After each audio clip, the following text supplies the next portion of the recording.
Halo Sobat BBM, jumpa lagi bareng Bang Mamit. Pada episode kali ini kita akan membahas mengenai perubahan nomenklatur di dalam tubuh PT Pertamina. Ada apa saja yang berubah di sana? Yuk kita lihat satu persatu.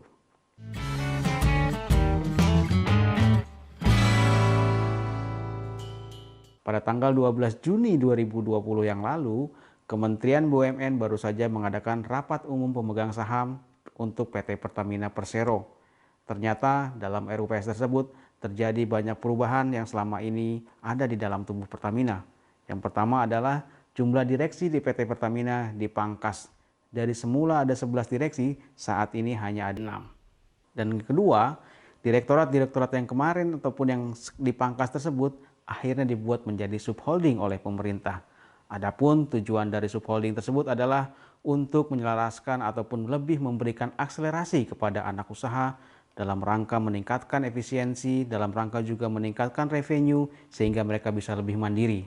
Jadi akhirnya Sobat BBM, saat ini Pertamina menjadi dua bagian, yaitu holding, di mana holding berisi para direksi. Di sana adalah lebih bagaimana direksi-direksi bisa mengimplementasikan ataupun menyampaikan ataupun menjalankan apa yang ditugaskan oleh pemerintah, dan juga bagaimana mereka bisa membuat skema ataupun bagaimana mereka bisa membuat langkah-langkah sehingga PT Pertamina bisa berjalan lebih baik. Bahkan ditargetkan ke depan revenue Pertamina bisa mencapai 100 miliar US dollar. Dengan adanya subholding, maka diharapkan nanti subholding ini memperkuat posisi Pertamina dan menjalankan apa yang diminta oleh para stakeholder. Nah, Sobat BBM, saat ini subholding menjadi 6 bagian. Yang pertama adalah subholding upstream.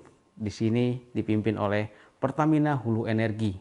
Yang kedua adalah subholding gas, di mana memang sudah existing, dalam hal ini dipimpin oleh PT PGN. Yang ketiga adalah subholding pengolahan dan petrokimia, di mana dipimpin oleh PT Kilang Pertamina Internasional. Yang keempat adalah Direktorat Pemasaran dan Logistik, di mana saat ini dipimpin oleh PT Pertamina Patraniaga. Yang kelima adalah Direktorat Power dan Renewable Energy, yang dipimpin oleh Pertamina Power Internasional. Yang keenam adalah subholding perkapalan yang dipimpin oleh Pertamina International Shipping.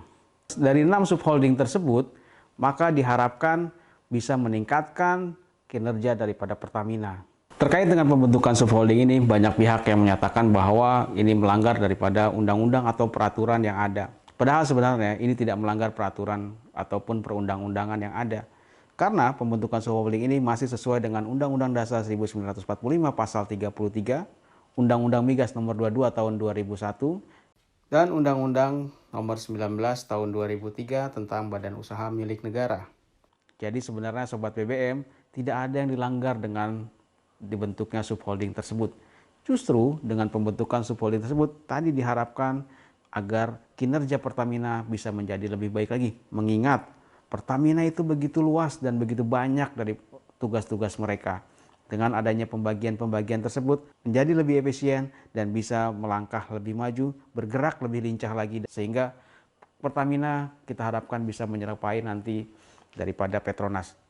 Dan Sobat BBM mesti tahu, pembentukan subholding ini hampir sama juga dengan beberapa perusahaan migas yang lain di seluruh dunia. Kita ambil contoh, dengan Petronas pun sebenarnya hampir sama, bahkan nyaris sama. Dan kita tahu sekarang Petronas itu sangat luar biasa. Diharapkan dengan adanya subholding ini bisa meningkatkan dan jelas pastinya bisa membawa Pertamina menjadi perusahaan kelas dunia. Yang menarik sebenarnya adalah terkait dengan klasterisasi ataupun regionalisasi di sektor hulu. Ini yang menjadi pertanyaan dari banyak pihak ketika sektor hulu menjadi subholding. Mereka menganggap bahwa dengan adanya subholding ini justru akan membuat kinerja Pertamina menjadi lemah. Padahal kita tahu di sektor hulu adalah salah satu penyumbang pendapatan terbesar Pertamina. Justru dengan dibuat subholding ini dan dibuat sistem klasterisasi atau regional, itu akan memudahkan koordinasi dan juga lebih efisien, di mana nanti dalam masing-masing regional, misalnya kita ambil contoh Kalimantan, di sana banyak sekali perusahaan-perusahaan milik Pertamina seperti Pertamina Hulu Mahakam, Pertamina Hulu Sanga-Sanga, Pertamina EP. Nah, dengan digabungkan dalam satu regional tersebut bisa menjadi lebih mudah dan lebih efisien. Misalnya ketika dalam satu tender itu diadakan di dalam satu regional. Jadi satu alat itu ataupun satu equipment bisa digunakan oleh beberapa anak perusahaan yang lain. Jatuhnya adalah bagaimana kita bisa melakukan efisiensi sehingga revenue Pertamina ke depan bisa menjadi lebih baik lagi.